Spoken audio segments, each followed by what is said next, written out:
on est tous et toutes complètement ensevelis par de l'information, que ce soit les chaînes d'information, que ce soit les commentateurs en tout genre, que ce soit les commentaires évidemment sur les réseaux sociaux. On ne sait plus où donner de la tête et en réalité, c'est l'opinion qui fait l'information et plus du tout la réalité scientifique. Et aujourd'hui, j'ai l'immense plaisir de recevoir Nicolas Truong. Nicolas, c'est un grand reporter. Il dirige la section idées et débats au Monde. Il est le responsable du Théâtre des idées. Et ensemble, on va parler de cette Société du commentaire, parce que c'est le nom de son ouvrage, La Société du commentaire, qui est sorti aux éditions de l'Aube. Et vous allez voir, on va parler du commentaire, mais on va aussi parler de la manière dont l'extrême droite s'en est emparée et comment l'extrême droite a réussi à s'immiscer complètement dans le débat en France et à se normaliser à travers cette Société du commentaire. Une discussion évidemment qui est hyper intéressante. Nicolas, il est passionné. Je vous laisse l'écouter. Allez, Vlan, c'est parti.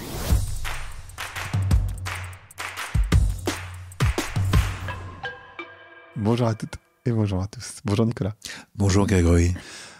On va parler ensemble de la Société du commentaire. Et j'ai lu cette phrase dans votre livre qui est ce n'est pas l'actualité qui fait le commentaire, mais le commentaire qui fait l'actualité. Et je trouvais ça extrêmement pertinent. Et je me suis dit qu'on allait commencer par là. Peut-être que la question, c'est comment on en est arrivé à cette situation où effectivement le commentaire fait l'actualité. Parce qu'on est arrivé dans une société que j'appelle la société du commentaire qui, au fond, sature le commentaire et l'interprétation, qui prend une place tellement importante qu'elle remplace presque en fait la réalité, l'événement, le fait qu'elle est censée commenter. C'est-à-dire que le commentaire, c'est une interprétation, c'est une explication, parfois même avant une exégèse, une lecture d'un texte ou d'une actualité.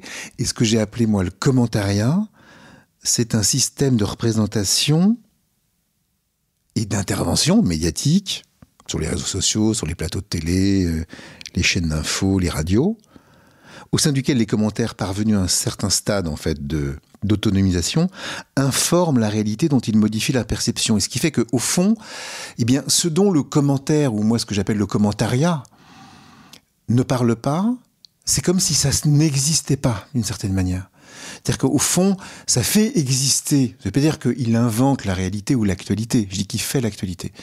Ça fait exister un fait plutôt qu'un autre. C'est-à-dire que, je prends un exemple, mais il y en a tous les jours, d'un fait divers qui s'était passé en 2019, et je sais qu'il y avait des confrères du Nouvel Observateur, enfin de l'Obs, qui avaient relevé ce fait-là. Il y avait une polémique autour d'une accompagnatrice voilée dans une institution, et ça fait une polémique. Je crois qu'il y avait eu plus de 80 débats en 2 semaines. Enfin, je note ça quelque part, alors que on ne parlait pas d'un fait qui me semblait peut-être plus intéressant, plus important surtout, et plus grave aussi, qu'il y avait la même année, en 2019, 733 morts dans un accident du travail, c'est-à-dire à peu près 2 par semaine, ce qui me semble effectivement...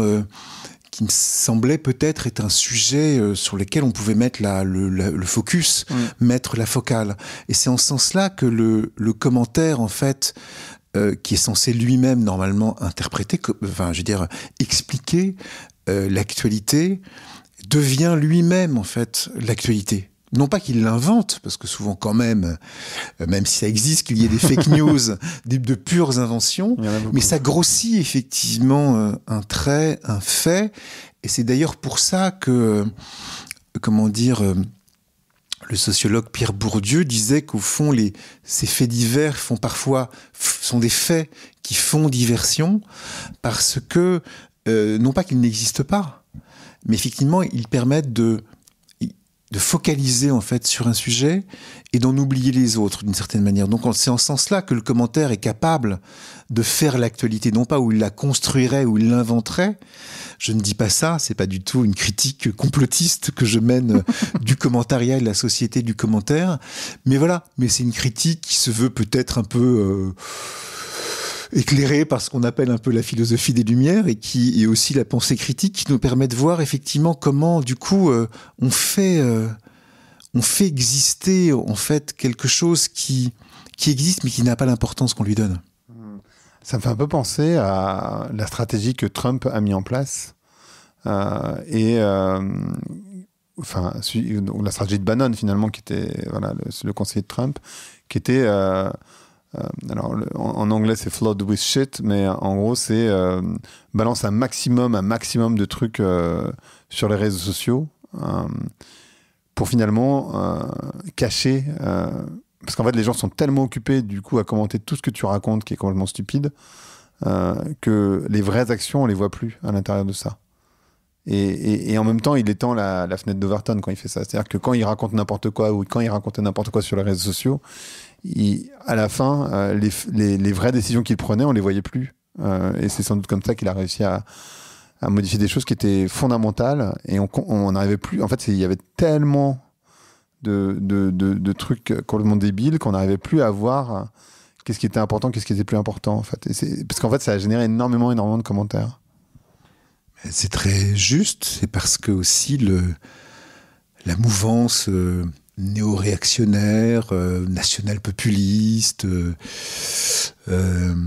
identitaire ou de droite extrême, c'est parfaitement incrusté dans la société du commentaire. Elle l'a même, au fond, elle en a pris aussi les commandes financières, économiques. C'était le cas avec Donald Trump, avant qu'il n'accède au pouvoir, à travers des émissions, d'abord de radio, en fait. On a beaucoup parlé de la télé pour Trump, mais aussi, bien sûr, les réseaux sociaux, mais des émissions de radio aux heures de grande écoute, ce qu'on peut parfois observer sur certaines chaînes, d'ailleurs, en fait, en France aussi, puisque cette galaxie-là, cette mouvance a parfaitement compris et appris des leçons de Trump, de Bolsonaro, même s'ils sont aujourd'hui destitués tout en étant dans une forme de réticence, voire de résistance dont on a vu les effets à Brasilia ou au Capitole ces derniers temps. En effet, ils arrivent à faire exister, à surexposer en fait ces faits-là. Et d'ailleurs, je crois que je me suis en effet trompé, c'est encore plus grave que ça, puisque... Donc, il y a eu 85 débats qui ont été montés par les chaînes info en octobre 2019 sur cette accompagnatrice voilée qui avait été, pointée du doigt par un élu du Rassemblement national. Et donc, 733 salariés, en effet, qui étaient morts dans un accident du travail, c'est-à-dire, en effet, 2 par jour qui sont relayés au second plan. Donc, effectivement, là où vous avez raison, c'est qu'il y a des techniques aussi. C'est pas simplement parce que y a des affects, on en parlera sans doute, qui fait que ça prend tout ça. Pourquoi ça prend? Parce que c'est pas, voilà, on n'est pas non plus... Il y a des raisons qui expliquent ça, profondes, enfin je veux dire, dans notre psyché, dans notre psychologie collective. Oui, il y a des manières d'imposer des problématiques de la même manière que, vous le savez très bien, Grégory, il y a des manières de poser des questions, ouvertes ou fermées.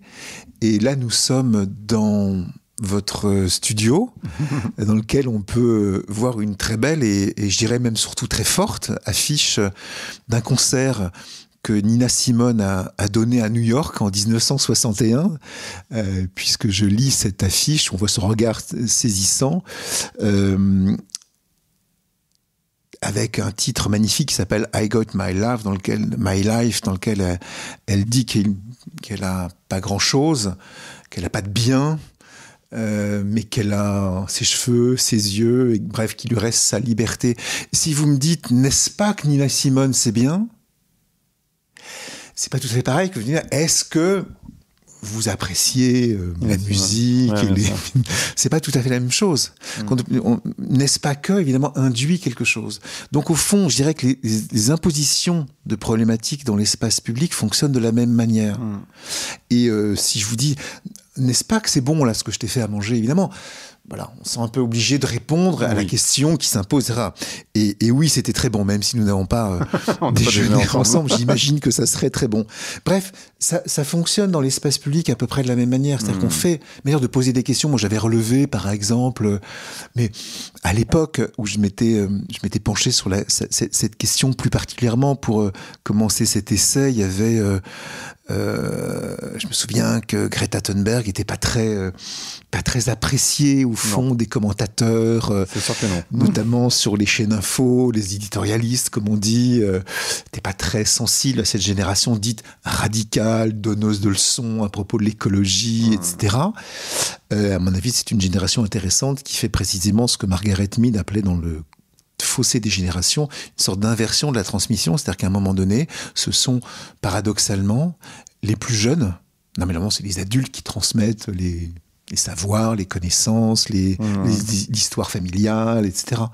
Et parfois, quand le monde change tellement, ce sont, disait-elle, en fait, ce sont les jeunes, en fait, qui, au fond, introduisent à ce nouveau monde. Et au fond, ce que disait Greta Thunberg, me semble-t-il, c'était écouter les scientifiques. C'était, au fond, écouter votre héritage qui vient des Lumières. Et donc, ces scientifiques qui vous disent, ils sont 500, regroupés par l'ONU, au sein du GIEC, et ils vous disent que, voilà, pour faire vite, on va dans le mur, il faut changer un certain nombre de choses. Mais c'était très mal pris, on sentait qu'il y avait une réticence, une résistance. C'est moins qu'on puisse dire. Et en fait, je voyais sous les bandeaux, parce que c'est les bandeaux, c'est comme les légendes des photos qu'on a dans les chaînes d'information continue. Il y avait, je cite de mémoire, Greta Thunberg fait-elle son cinéma, etc., etc. C'est-à-dire qu'au fond, bien sûr, vous avez des manières de poser les problématiques, et on le voit pour tout type de sujet, quoi. Je veux dire, si, voilà, on pourrait avoir la même chose sur une réforme comme celle des retraites, sur une politique migratoire. Et évidemment, il y a des manières de poser des questions qui induisent des réponses. Et on assiste à ça, effectivement, aujourd'hui, me semble-t-il, dans la société du commentaire, puisque le commentariat a un peu pris le pouvoir, l'espace, soit par des techniques qui sont effectivement utilisées savamment par certains groupes politique, idéologique, ça c'est très clair, comme vous l'avez dit à propos de Donald Trump, mais on assiste ça assez régulièrement, même on a vu ça pendant la campagne électorale française, ça va revenir, etc. Et puis effectivement, sinon vous avez, mais je trouve qu'il y a malgré tout, alors j'ai voulu essayer de rendre hommage plutôt à ceux qui font un petit peu des pas de côté, qui savent aussi être à la fois dans le commentaire intelligent, critique, mais aussi dans le commentaire, comment se taire parfois, parce que parfois il y a des informations qui n'en appellent pas nécessairement, où il y a même besoin d'un petit temps de silence qui est une marque de décence la plus ordinaire parfois, quand il y a un fait divers, je sais pas, une disparition terrible. On n'a pas besoin de recouvrir, parce qu'en plus ça banalise, si vous voulez, beaucoup les choses, les événements, en fait. C'est-à-dire que tout est actualité quelque part. En fait, c'est le commentaire qui fait l'actualité, mais c'est aussi l'événement est gommé, un peu limé de ses aspérités, parfois parce qu'il est enseveli, tout de suite recouvert de flots de paroles, d'images, de tweets, de likes, etc. Et qu'on n'a même plus le temps de laisser venir à soi l'émotion, et qu'en effet, c'est peut-être la pulsion, l'agacement, tiens, celui-là, celle-là m'énerve. Enfin, je sais pas quoi. Et donc, je pense qu'effectivement, il y a une possibilité quand même il y a un jeu possible aujourd'hui dans cette société du commentaire, parce que je suis absolument pas contre le commentaire. Je dis évidemment, c'est quelqu'un de célébrissime et de glorieux, si je puis dire, que je cite, qui est Georges Rouel, qui lui faisait des chroniques. Enfin, j'ai rien contre la chronique, le commentaire, c'est quelque chose de merveilleux. On a tous envie, besoin de faire ça. D'ailleurs, j'ai même parfois je suis parfois épaté par les commentaires, certains commentaires sportifs, quoi, qui sont que ça soit, je sais pas, du Tour de France, au championnat du monde de handball, en passant par je ne sais quel sport. Il y a des gens et d'ailleurs, c'est assez intéressant parce que le commentaire, en fait, qui accède à une forme un peu de saturation, ce modèle, en fait, de on refait le match, est très lié justement aussi au modèle de l'émission sportive, où on refait le match après, on débriefe, on refait le match, et il y a une vertu à ça, parce que on aime aussi tous faire ça, on fait ça entre amis, au café, en famille, que sais-je, on aime bien aussi, quelque part, refaire le match, commenter l'allocution du président de la République après tel événement, l'invasion de l'Ukraine par la Russie, ou le confinement, ou que sais-je, évidemment. C'est quelque chose de tout à fait, nécessaire, mais je pense qu'effectivement, il y a à mon avis, il y a un travail critique à faire aujourd'hui parce que d'une part, la société du commentaire a été un peu accaparée par la mouvance néo-réactionnaire et ça donne des effets très concrets politiques. Dans certains pays, ils ont gagné les élections. Il y a des effets très concrets pour ceux qui subissent les effets de cette politique. D'un côté, c'est ça. Et de l'autre, parce qu'on arrive à un moment, et je pense que ce qui fait le succès aussi des espaces où on a du temps, où on peut se parler, parce que aussi, j'ai voulu aussi questionner la façon dont on était en train de se parler les uns les autres à travers ces commentaires parfois très acides, très acerbes, très binaires, et qu'on a besoin de retrouver. Mais quels que soient les moyens, moi je suis pas du tout contre le numérique, les réseaux sociaux, évidemment la presse, j'y travaille, j'y participe. Mais on a besoin de retrouver ça, quoi. En fait, le sens aussi de la parole qui n'est pas juste un mot en l'air, parce que la parole, elle est performative. Elle fait pas que c'est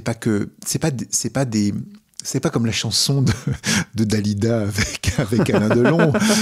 Parole, parole et parole. T'es un beau parleur et au fond, il reste rien. Les mots font les choses. C'est d'ailleurs ce que disait l'archevêque anglican Desmond Tutu en Afrique du Sud. Il disait, voilà, il ouvrait quand même les débats sur la question de la réconciliation, quoi. Après des années d'apartheid. Il disait, voilà, je crois que les mots font les choses. Et la justice le fait quand on dit il y a une sorte de réparation, et la parole compte. Alors qu'aujourd'hui, j'ai l'impression que ça cause tout le temps, mais qu'on n'entend rien. En fait, ça me fait penser à cette expression qui dit aujourd'hui, parce que vous parliez des faits scientifiques avec Greta Thunberg, que l'opinion a plus de valeur que les faits. Et ça me fait penser à une interview que j'ai faite d'un historien géographe sur le grand remplacement. Et donc les faits sont très clairs, et ils sont clairement, il n'y a pas de grand remplacement. Enfin, je veux dire, on peut le prendre dans tous les sens. Il y a rien. Et en même temps, quand je lis les commentaires des gens plutôt d'extrême droite, c'est sûr, ils disent oui, mais enfin, les chiffres ils viennent de l'INSEE quand même. On sait bien que l'INSEE c'est un peu, ça appartient au gouvernement, donc ils nous disent bien ce qu'ils veulent.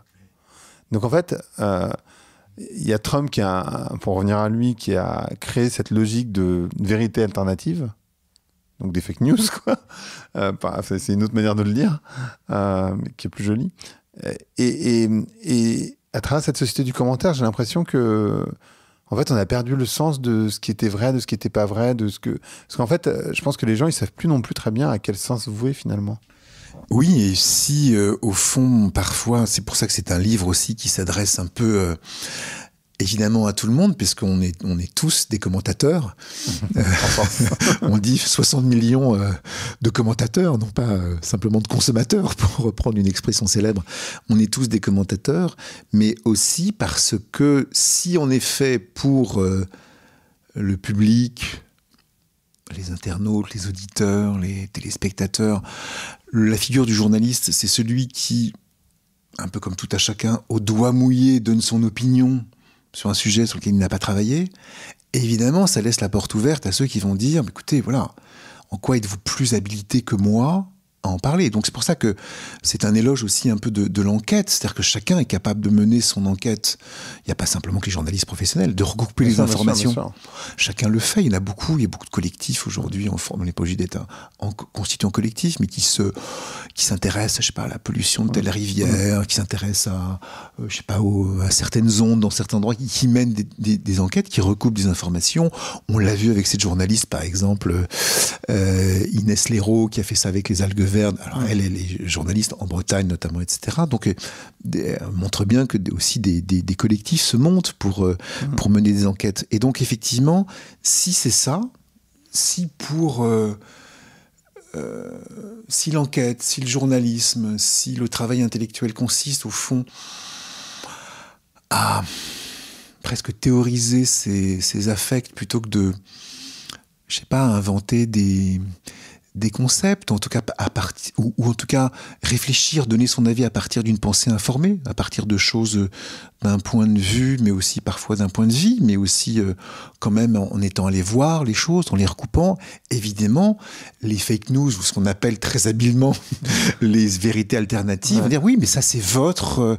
si au fond les faits ne sont plus qu'un point de vue, alors en effet, on va dire, mais moi j'en ai un autre point de vue, donc j'ai d'autres faits.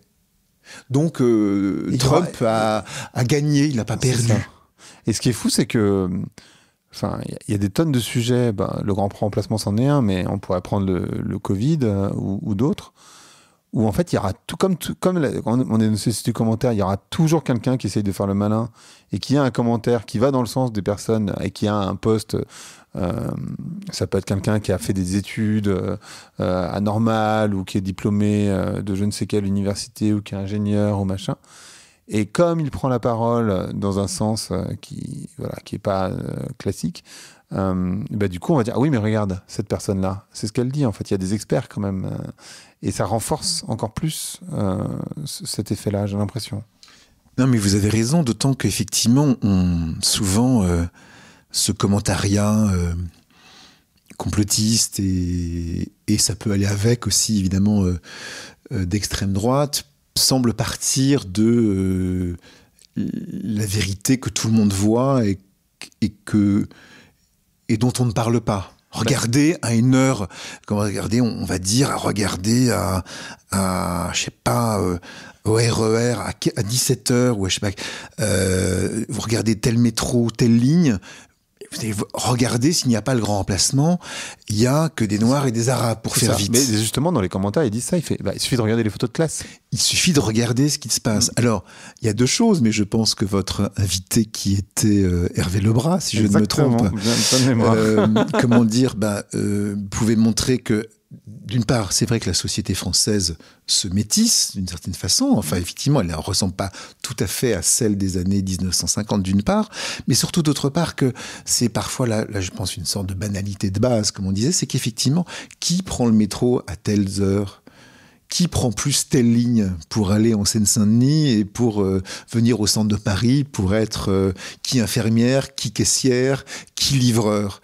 Donc effectivement, ça part d'une forme d'évidence, si vous voulez, parce qu'évidemment tout le monde peut observer qu'à certaines heures, sur certaines lignes, il y aura plus de personnes dites de couleur ou d'origine, si vous voulez, extra-européenne. Mais voilà, mais après, ce qui est intéressant, c'est l'interprétation qu'il en est née. Donc, grand remplacement, vous voyez, c'est ce que font un certain nombre de je sais pas quoi, de théoriciens, d'activistes, d'idéologues d'extrême droite en nous disant regardez tel quartier à telle heure, regardez ce qui se passe. Mais après, on ne pose pas la question de pourquoi massivement ces personnes-là se retrouvent dans ces quartiers-là qui ne sont pas en général les plus huppés de la capitale ou des grandes villes françaises. Donc cette question très simple, pour le coup, qui était à l'époque évidente, pour le coup, savoir pourquoi ils sont là à tel endroit, pourquoi on a fait venir une partie de cette main-d'œuvre n'est plus du tout posée. On s'intéresse, et il me semble que ça, c'est intéressant pour la question que vous posiez, par-delà cette manière très idéologique de voir et d'interpréter la réalité. Je pense que derrière la question du grand remplacement et de tous les affects, tous les mots qui ont circulé. Et c'est pour ça que j'ai voulu faire ce travail qui est aussi évidemment un travail critique, parce que d'une certaine manière, ils n'ont pas pris le pouvoir en France comme Trump et Bolsonaro ont pu le prendre à un certain moment. Mais ils ont imposé des mots. Voilà. Ils ont banalisé. Ils ont imposé des mots dans l'espace public. Et des mots, disait un grand philologue allemand, Victor Klemperer, eh bien parfois c'est comme des petites doses en fait comme de minuscules doses d'arsenic. On les avale sans y prendre garde, disait-il. Il semble ne faire aucun effet, et voilà qu'après quelque temps, l'effet toxique se fait sentir. Et donc je pense qu'on sent aujourd'hui déjà les effets toxiques de ces impositions de problématiques, de mots dans l'espace public. Et autre chose, me semble-t-il, c'est que si ça prend aussi, si cette galaxie-là, qui tu vas dire, réactionnaire, national-identitaire, qui s'est largement infiltré dans la société du commentaire et qui dépasse le cadre de la seule extrême droite politique. Hein. Ce genre de discours, on l'entend au-delà même de ça, parfois. Eh bien, c'est parce que je pense qu'effectivement, on vit une époque troublée en Occident et qu'elle est, à mon sens, marquée par trois grandes révolutions anthropologiques. Vous savez, dans les années... au début du siècle, le Sigmund Freud, quoi, le père, on va dire, de la psychanalyse, avait dit, mais en fait, l'humanité, elle a subi 3 grandes blessures narcissiques, qui venaient d'ailleurs de révolutions scientifiques. La première, c'est Copernic, c'est-à-dire, en fond, voilà, l'homme, et puis évidemment après Galilée, mais l'homme n'est pas, enfin, la Terre, en fait, n'est pas au centre de l'univers. Bon, première chose, pour dire blessure, on n'est pas au centre de l'univers, de la création, comme on disait. Deuxième blessure, c'est Darwin. C'est-à-dire que l'homme est descendant, il est un vivant parmi les vivants, il est une espèce, voilà, il est descendant d'une variété de singes. Et puis troisième blessure, disait Freud, c'est moi. Enfin, c'est la psychanalyse qui dit au fond, finalement, le conscient n'est peut-être pas, c'est la partie peut-être émergée de l'iceberg, et au fond, il y a une grande partie inconsciente qui est présente dans les rêves, qui est présente dans un certain nombre de choses, et qui, au fond, dont on n'a pas vraiment pris conscience. Et donc, il disait cette formule, le moi n'est pas maître dans sa propre demeure.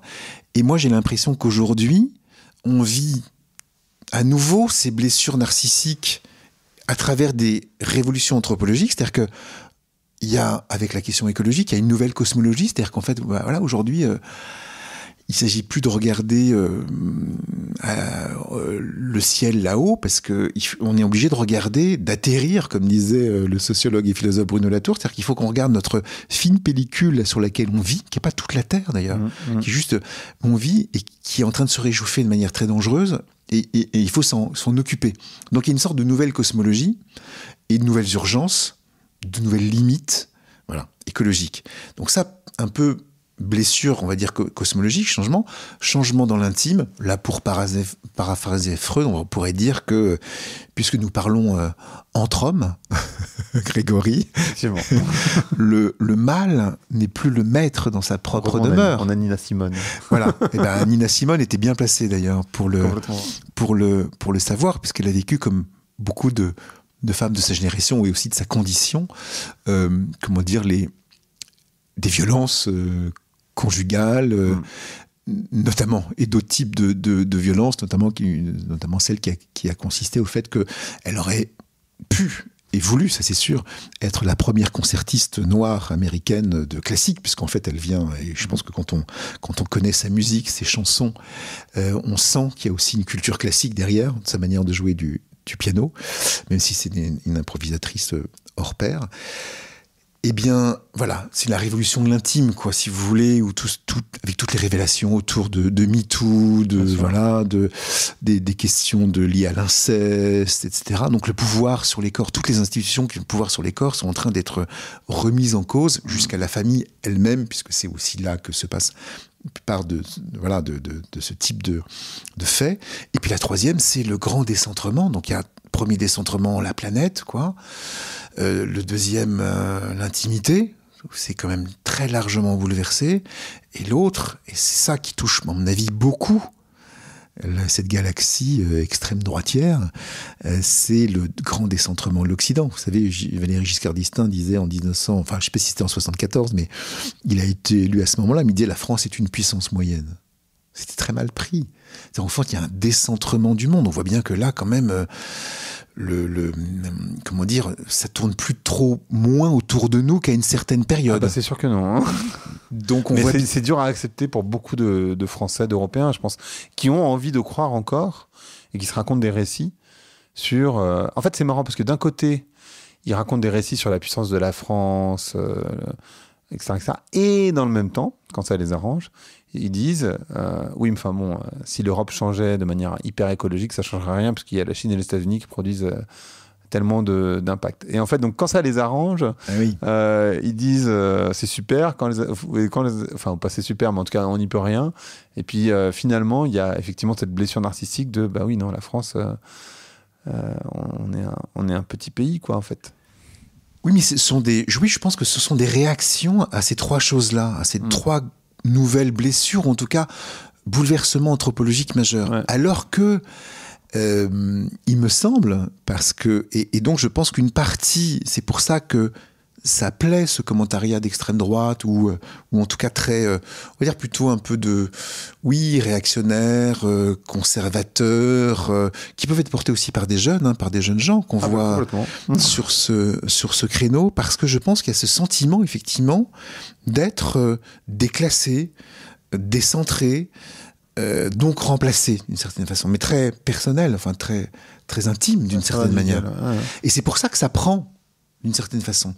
Parce qu'il y a des choses qui ne sont pas fausses, au sens non pas le grand remplacement, mais oui, effectivement, il y a d'une certaine manière ce qu'on appelle la provincialisation de l'Europe, elle est effective. Oui. C'est l'Inde qui va devenir un des plus grands pays du monde en termes de population. On voit l'importance prise par la Chine.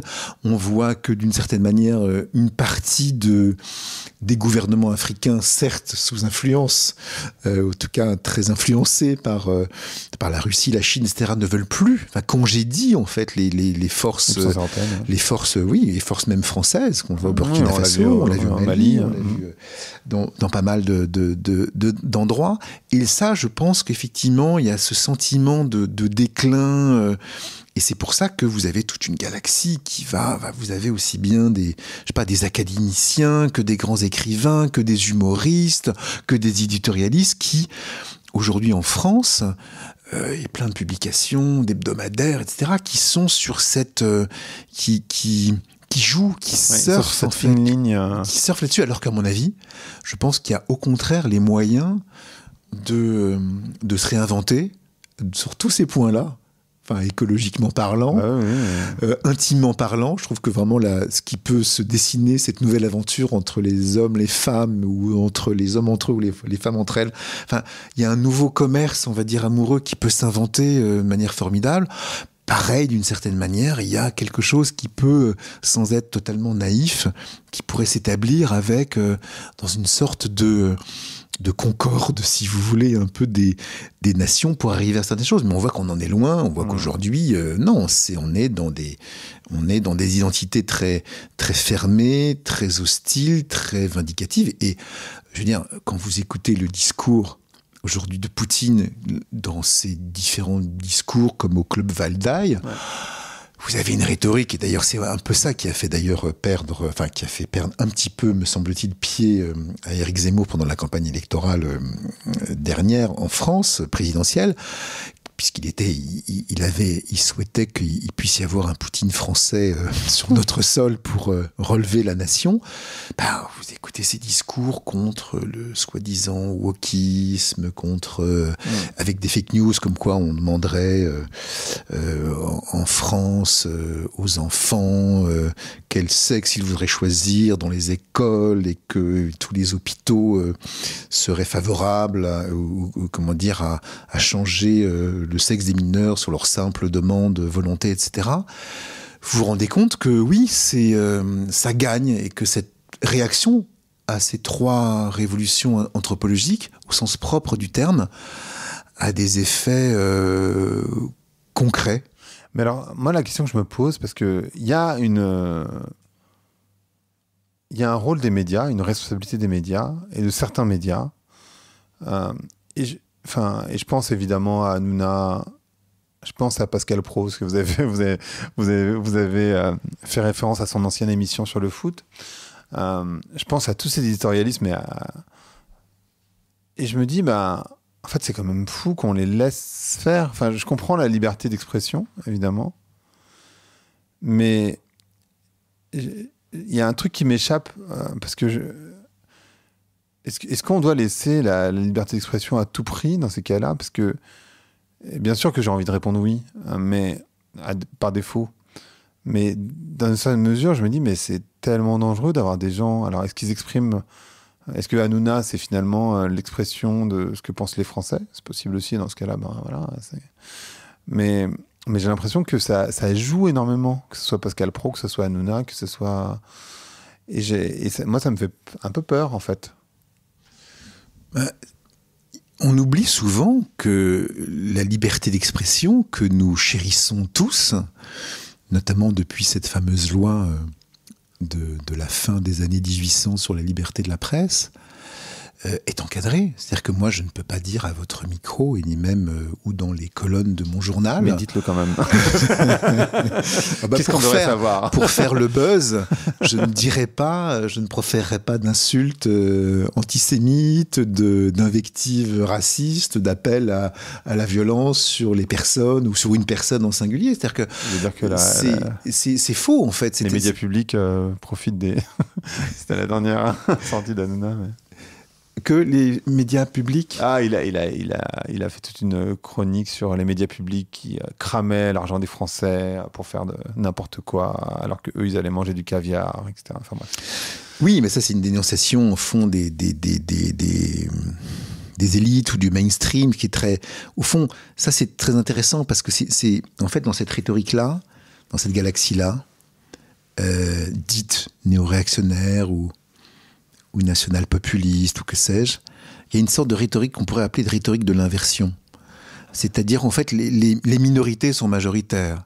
Je sais pas comment dire, France Inter, ce qui est pas faux d'ailleurs, en fait, l'émission est effectivement une des radios les plus écoutées en France, mais comme si, au fond, alors qu'ils oublient que, quand on regarde, il suffit de se promener dans la rue, d'ouvrir un peu son poste de radio, d'ouvrir sa télévision, considérer que, ce qu'on appelle le progressisme n'est pas ce qui est le plus, la chose la mieux partagée, la plus partagée au monde. Donc c'est une sorte de rhétorique de l'inversion. C'est-à-dire qu'effectivement, les minorités sont majoritaires, il y a une sorte de tyrannie.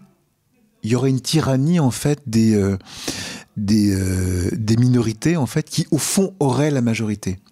Or, quand on voit le résultat des élections, par exemple, si vous voulez, on est un peu circonspect, d'une certaine manière, parce que c'est pas, on voit que, quand même, Emmanuel Macron, Marine Le Pen, au second tour, c'est pas tout à fait ce qu'on appelle la victoire des minoritaires gauchistes, etc. C'est pas tout à fait ce qui domine. C'est pas ce qui domine, en tout cas au niveau ni des sondages ni des élections. Mais c'est effectivement une rhétorique. Alors de l'inversion qui fonctionne. Hein. C'est-à-dire qu'effectivement, c'est le discours dominant. Et à mon avis, je pense qu'on oublie que la liberté d'expression, consiste pas à pouvoir tout dire, comme je l'ai dit tout à l'heure, c'est pas ça. Elle est encadrée par la loi. Et que, à mon avis, ce qu'ils oublient, en fait, c'est que c'est un peu la question qui t'a fait roi. C'est-à-dire que, oui, on peut décider d'attribuer ou non, en fait, une société, la France peut décider d'attribuer ou non, tel canal à telle chaîne. Et si effectivement il y a des problèmes, si vous voulez, si vous avez, des gens négationnistes, révisionnistes, ou qui vous disent que, que les chambres à gaz n'ont pas existé, vous n'êtes pas obligé de, si c'était le cas, vous ne serez pas obligé, évidemment, de leur octroyer le canal pour qu'ils puissent dire cela. Donc, si vous voulez, c'est au fond liberté d'expression, en fait, oui, mais elle est encadrée. Et puis, une société peut décider, mais même via son Parlement, moi je regrette que souvent ces questions-là, dites culturelles, ou etc., soient peu débattues, en fait. C'est-à-dire quelle télévision on veut, quelle radio on veut, quels médias on veut, soit assez peu discutées par la représentation nationale. Eh bien, oui, on peut décider ou non de donner de la place à telle ou telle mouvance. Et à mon avis, il y a des choses qui ne sont pas de l'ordre de l'opinion. Il y a des pensées qui ne sont pas de l'ordre de l'opinion, qui sont tout simplement des parfois répréhensibles par la loi, tout simplement. Mais en fait, c'est là où c'est ça, vivre ensemble. Enfin, je veux dire, on se moque, cette galaxie se moque beaucoup de la question du vivre ensemble, mais en fait, c'est ça qui fait qu'une société tient ou pas. Et quand effectivement, Cyril Hanouna, sur son plateau de télévision, estime qu'il ne faudrait pas qu'au fond, il faudrait des tribunaux d'exception, une justice expéditive après tel fait divers absolument atroce, évidemment plus que condamnable. Bon, il prend lui-même en fait une responsabilité, et c'est lui qui dit « je suis la parole du peuple », comme si le peuple, parce qu'il fait de l'audience, nécessairement pensait ça. Je pense que c'est d'ailleurs, à mon avis, me semble-t-il, une erreur. Je pense que heureusement, d'ailleurs fort heureusement pour nous tous, je pense qu'il y a quand même une capacité aussi critique des auditeurs, des téléspectateurs qui est plus grande qu'on ne croit. C'est pas parce qu'ils regardent en fait qu'ils adhèrent nécessairement. Mais en effet, je suis assez frappé quand on voit la situation au Brésil, aux États-Unis, que ce qu'on pourrait appeler tout simplement au fond la propagande, quoi. Enfin, je veux dire au sens avec des techniques avec des bulles affinitaires, avec des réseaux dans lesquels on regarde plus que soit ces émissions-là ou ce type d'émissions-là, et encore c'est en boucle, avec d'autres médias créés exprès, avec voilà. Ça, c'est effectivement quelque chose qui est quand même assez... Là, je vous rejoindrais sur la crainte. C'est-à-dire, j'ai à la fois une sorte de confiance malgré tout. J'essaye d'avoir cette confiance dans l'esprit critique, quoi, la capacité de jugement, de pouvoir... La critique, au fond, le mot grec qui veut dire, au fond, trier ce qui... Ouais, est-ce que ça tient, est-ce que ça tient pas, est-ce que c'est bien, est-ce que ça vaut, ça vaut pas, les gens d'aller regarder. On a les moyens, en plus, de s'informer aujourd'hui, d'aller voir. Et en même temps, vous avez raison, il y a quand même une capacité assez phénoménale à imposer comme ça des idées, des faits alternatifs, qui est assez sidérante et qui a des effets très concrets. Alors, les gens qui étaient au Capitole et qui étaient à Brasilia ces dernières semaines-là, je pense qu'ils pensaient sincèrement qu'on leur avait menti, que Lula était, etc., que c'était un communiste avec le couteau entre les dents qui allait rétablir le goulag, et que sais-je. Donc, effectivement, ça, c'est assez saisissant parce que, pour le coup, on se sent parfois, face à ça, un peu démuni, mais je pense que d'où l'importance, en fait, je pense, de mobiliser, en fait, cette capacité à se donner à soi-même sa propre rhétorique. C'est ce que disait le poète Francis Ponge, il racontait ça, mais je trouve que c'est plutôt arrêter d'être parler soi-même au lieu d'être parlé, agir au lieu d'être agi par des mots d'emprunt qui nous viennent de tel ou tel qu'on a entendu. Bref, se faire sa propre opinion, c'est quand même ce qui est... En plus, il y a un plaisir quand même, une sorte de jubilation, essayer de comprendre un fait... Bref, quoi, à se servir de son propre entendement, de sa propre raison, et même si on a des affects, et même si on a bien sûr des émotions, des aversions, capable un peu de mettre un peu d'auto-réflexivité, de faire une petite pause avant d'appuyer sur le bouton. Ouais. En fait, ça me fait penser à 5 choses. La première, c'est évidemment que ce que je pense qui fait la force aujourd'hui de l'extrême droite, c'est qu'on les a bannis des médias pendant un petit temps et que du coup ils ont fait leur force sur Internet. Donc les bannir, c'est pas la solution, et je pense que vous avez raison, c'est la deuxième chose.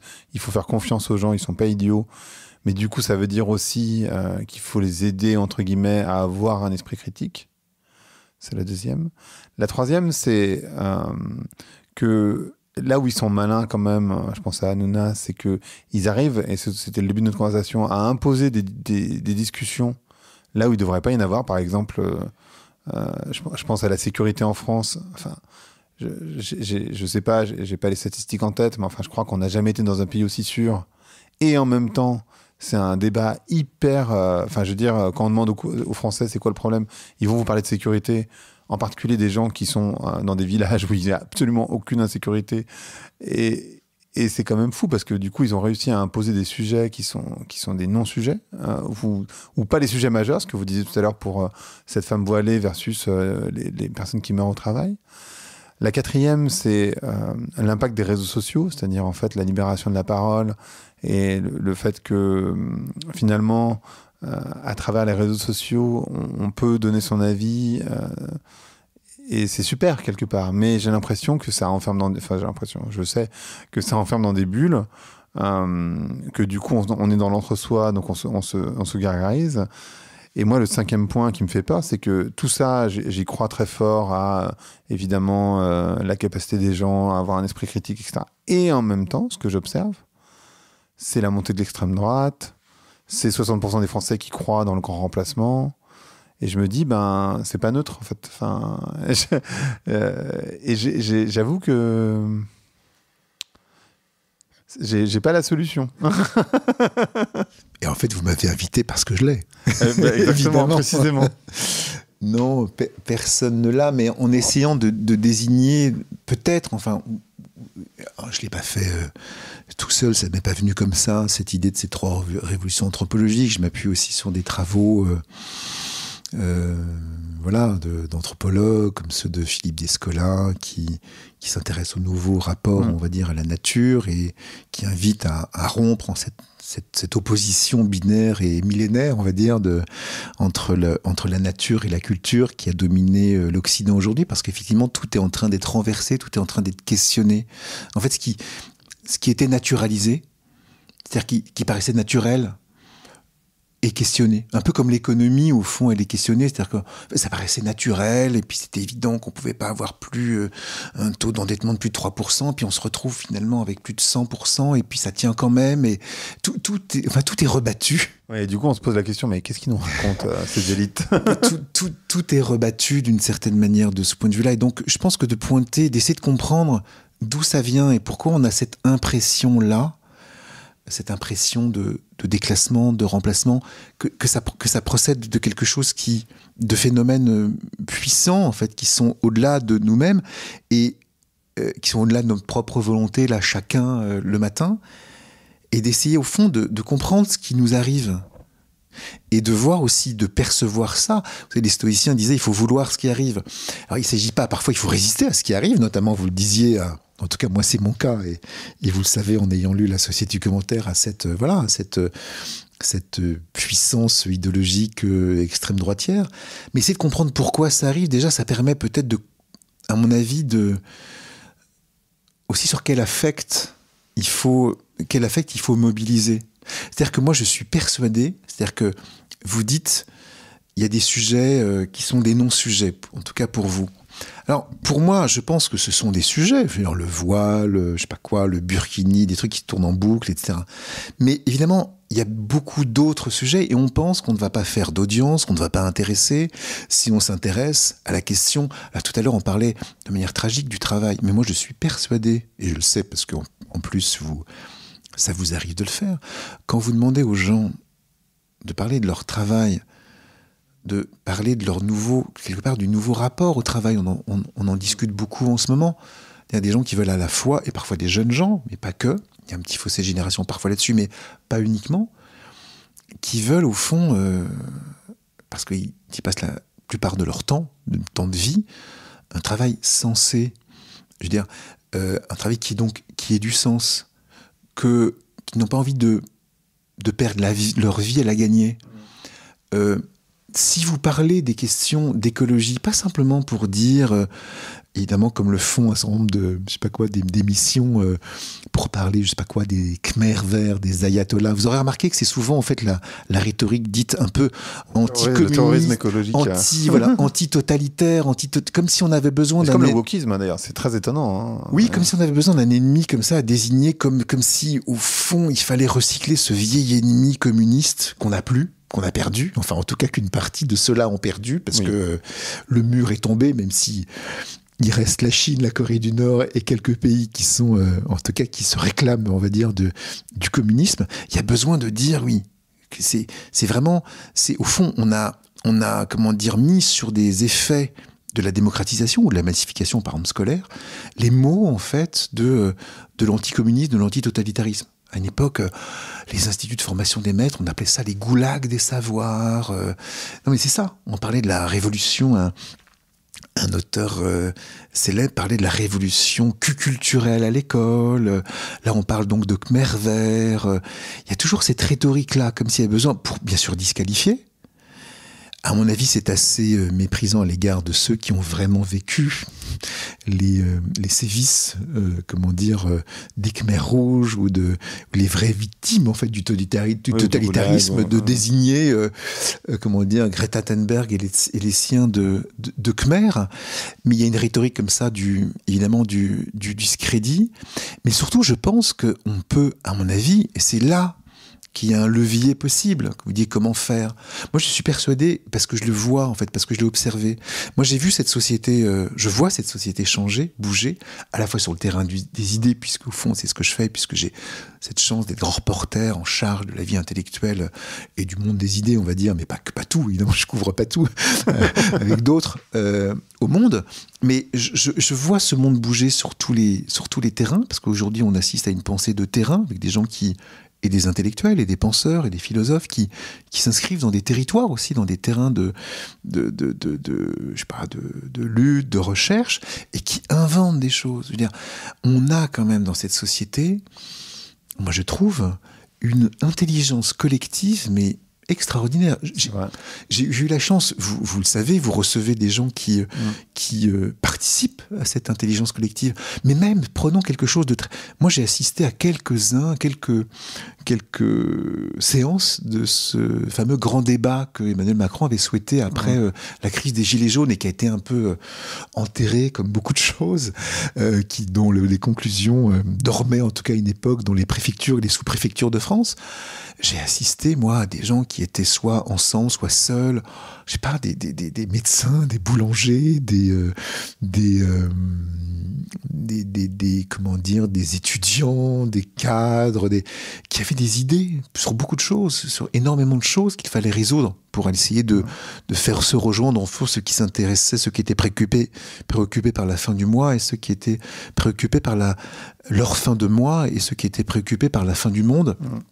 Et qui n'était pas forcément utile de les opposer. J'ai vu ça, mais j'ai aussi assisté dans pas mal d'endroits dits alternatifs, mais qui au fond sont parfois très associatifs, mainstream, qui sont repris par même les mairies, qui sont parfois soutenus par des régions.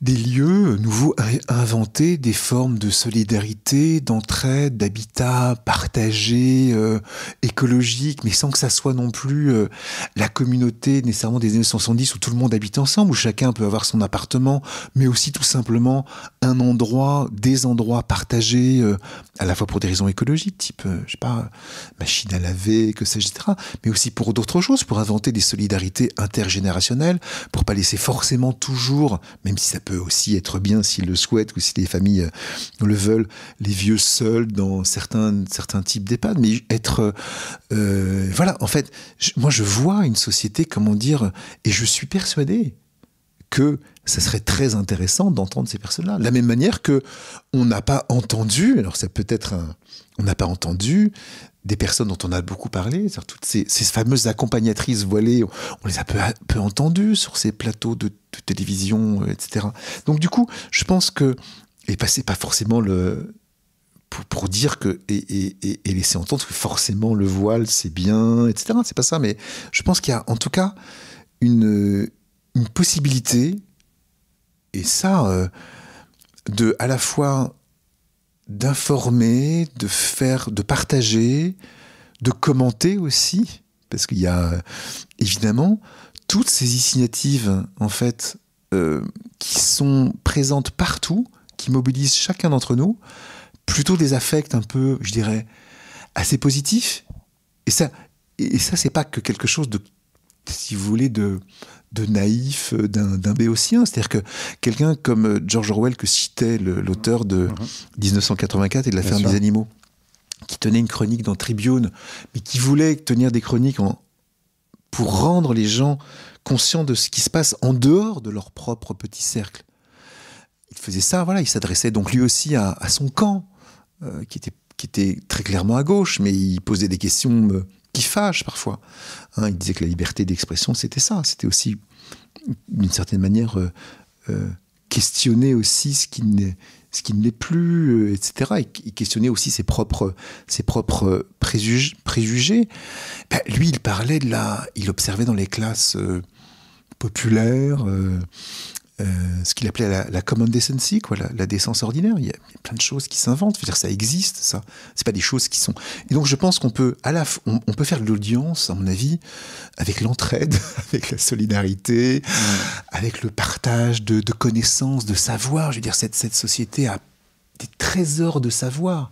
La prix Nobel de littérature, Svetlana Alexievitch, disait que chaque personne possède soit en elle-même un roman ou une phrase, ou un poème ou une phrase.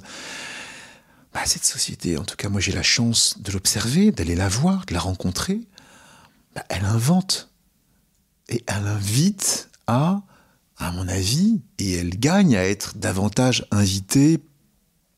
Et voilà, et je suis persuadé que vous faites une émission sur la façon dont on peut aujourd'hui, par exemple, suite aux incendies de cet été, ben comment on peut gérer une forêt tout en l'exploitant éventuellement, mais pas en faire des usines à bois comme on a fait pour les céréales ou l'agriculture dite intensive, qu'on peut pratiquer ce qu'on appelle au fond, enfin faire la forêt jardinée ou la futaie régulière, ou peu importe, où finalement, eh bien, les bûcherons peuvent passer, mais en fait, vous voyez même pas que les bûcherons passent parce qu'il n'y a pas ça fonctionne sans coupe rase, où il n'y a pas besoin de planter.